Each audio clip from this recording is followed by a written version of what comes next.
Pour nos confrères du magazine Elle, Mareva Galanté est revenue sur ses vacances à Tahiti, son île de naissance. Mais l'animatrice se confie aussi sur ce décalage qu'elle ressent avec Arthur, son mari, lorsqu'ils ne sont pas censés travailler. Si est 5 ans après avoir dit oui pour la vie à Arthur que Mareva Galanté a dévoilé être l'épouse de l'animateur.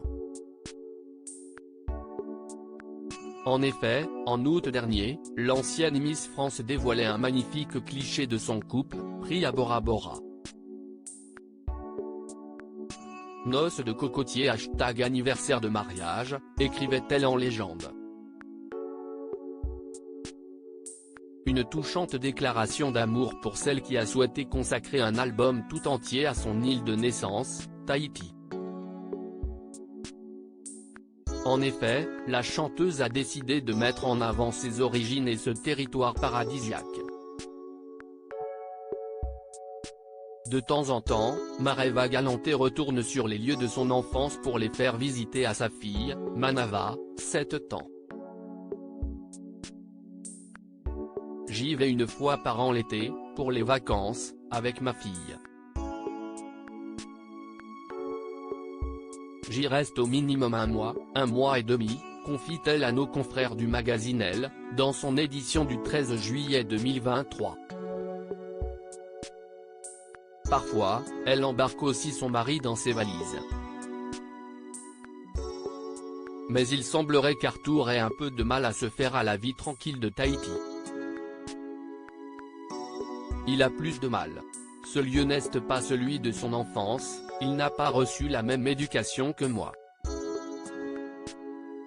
La vie sur l'île est à l'opposé de ce qu'il connaît, indique l'animatrice. En effet, le présentateur de TF1 vit un quotidien à 100 à l'heure. Il a grandi dans le béton. Il a besoin du bruit de la ville, de la circulation, de la pollution. Jusqu'au moment où à Tahiti, il se laisse charmer et emporter par cette douceur de vivre, nuance-t-elle. Mareva Galanté reproche également à sa moitié d'être tout le temps à 100 à l'heure.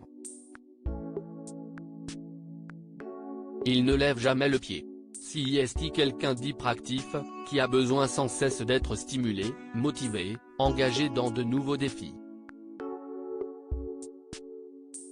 Tandis que moi, j'ai tendance à étirer le temps à me poser, confie-t-elle quelque peu abasourdie de le voir parfois aussi pressé et impliqué dans plusieurs projets à la fois. Je le regarde et je suis stupéfaite, la semaine dernière, je suis montée dans sa voiture. Il était assis à l'arrière. Il y avait 2 télés. À droite, l'une diffusait BFM, à gauche, l'autre diffusait LCI. Et sur son portable, il regardait les infos, décrit-elle encore choquée. Je lui ai dit, mais ça ne va pas du tout. Instinctivement, j'ai éteint les 2 télés. Il ne comprenait pas. Si est pour vous dire à quel point il est surconnecté et je suis surdéconnecté. Mais ne dit-on pas que les opposés s'attirent ?